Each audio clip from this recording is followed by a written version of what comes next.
Я обычно сплю с крабиком.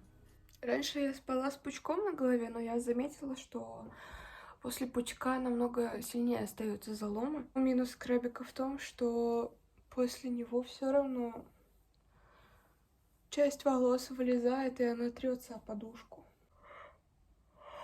У меня чуть глаз не вылетел, пока я зевала.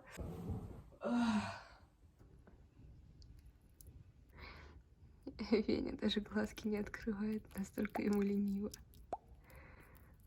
Боря готовится к завтраку. Они так сладко спали, когда я подошла. Я хочу показать, как я буду делать массаж головы и как я буду наносить масло. На самом деле, это не основная моя рутина. Я лишь недавно озаботилась тем, что стоило по этим заняться. Купила вот такую расческу. Она просто обалденно звучит. Обычно я не расчесываюсь этой расческой, так? Для расчесывания у меня есть вот такая расческа, а эту расческу я использую именно для того, чтобы вот так вот расчесывать корни волос, даже не доходя до основной длины, просто чтобы стимулировать приток крови. Я начинаю чувствовать и те части кожи головы, которые обычно в повседневности я вообще не замечаю. При том, что я, в общем-то, сильно и не нажимаю даже. В принципе, у меня не такие густые волосы, поэтому я сначала просто отделю верхнюю часть. Обычное аптечное масло на данный момент. Я ищу какое-нибудь хорошее масло, либо розмариновое, либо аргановое. Посмотрела все, что есть в Литуале, мне ничего не понравилось. Если вы знаете какое-нибудь классное масло именно для кожи головы, не для кончиков, то посоветуйте мне, пожалуйста. Это не родной бутылек, я просто перелила масло сюда. У меня миндальное масло, а здесь персиковое масло. То есть масло персиковой косточки вроде как. Мне будет удобнее наносить его с пипеткой. В принципе, без фанатичности я просто буду небольшие капли оставлять. Я беру совсем чуть-чуть.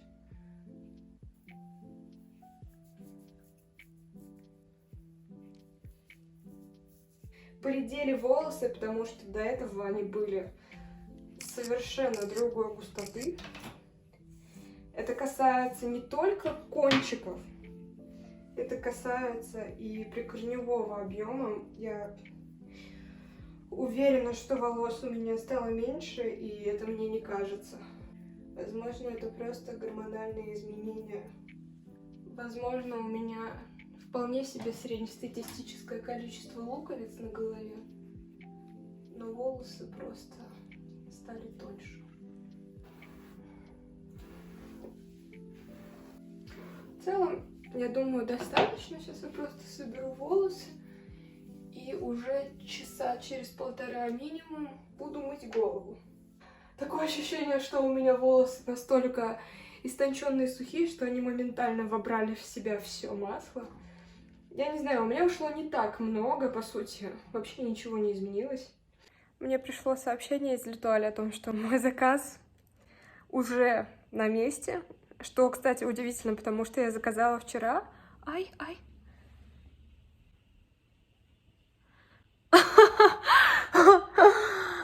Кому-то нравится масло на моей голове, да? И поэтому я решила, что я все-таки сейчас выберусь до Литуали. Наверное, я доеду, чтобы просто не тратить время.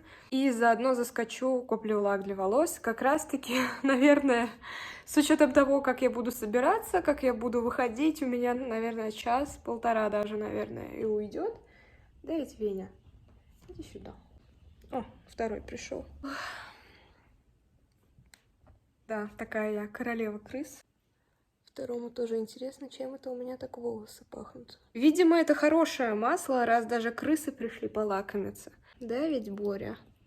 А он, как самый большой у нас гурман, вот он слизывает остатки масла с моих рук. Одобрено крысами. Смотрите, кстати, какие чудные тюльпанчики мне подарили на работе. А там у меня всходят семена. Вот, и тут уже подвял мой другой букет со дня рождения. Ему уже больше 2 недель. Вот с такими прекрасными ромашечками. Просто фантастической красоты. Видимо, я просто надену шапку поверх своих жирных волос, потому что не хочу, опять же, завязывать их в пакет какой-нибудь. Поэтому я просто надену шапку, как есть. Потому что сезон заканчивается, и все равно скоро нужно будет постирать все шапки, так что ничего страшного, я думаю. Я вернулась, прошел примерно час, как раз сейчас буду мыть голову.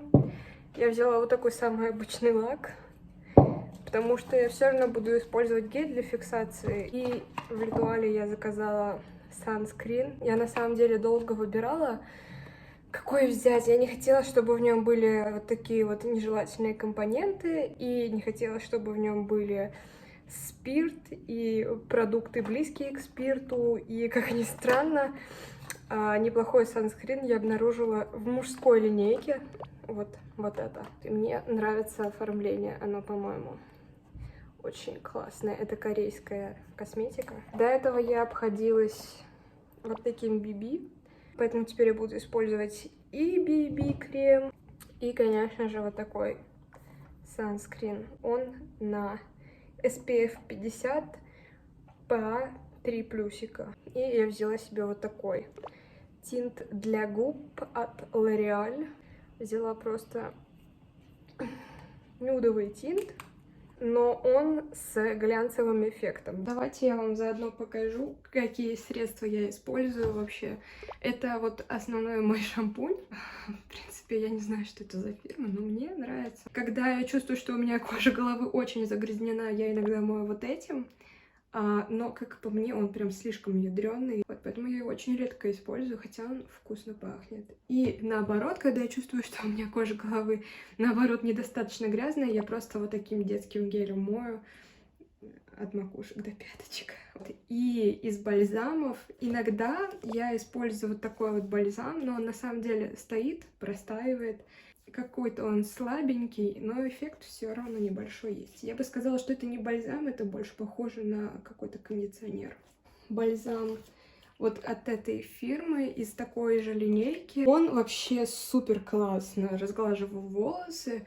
Он и как бальзам действовал, и как кондиционер. Мне прям нравилось. Еще я взяла на пробу вот такую маску. На самом деле, мне как-то не хватает, что ли, дисциплины, чтобы ее регулярно делать. Я делаю, наверное, ее раз в месяц в лучшем случае. У нее интересная текстура, вот какие-то такие пузыри. Трипофобам привет. И в основном я просто вот этот кондиционер использую. Плюс для фиксации я буду использовать такой гель. Я его уже показывала в другом видео. Да, он меня в первое время очень сильно выбесил. Я не совсем поняла, как им пользоваться. Но теперь использую, мне, в принципе, нравится. Я помыла волосы и оставила их сушиться. Оставлю их, чтобы процентов на 80-90 они высохли естественным путем. Так они останутся блестящими, и я просто не буду их травмировать лишний раз. Мои волосы высохли почти полностью. Я наношу термозащиту и досушиваю их до конца. Фен направляю по росту волос, чтобы чешуйки остались запечатанными.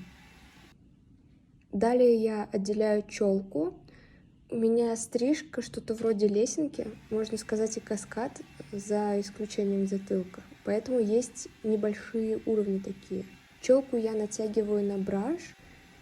Я накручиваю прядь от лица. Это принципиально важно для челки, если вы хотите, чтобы челка красиво откидывалась назад и чтобы был объем. Иначе получится укладка больше в стиле 70-х, знаете, как у солистки группы Абба.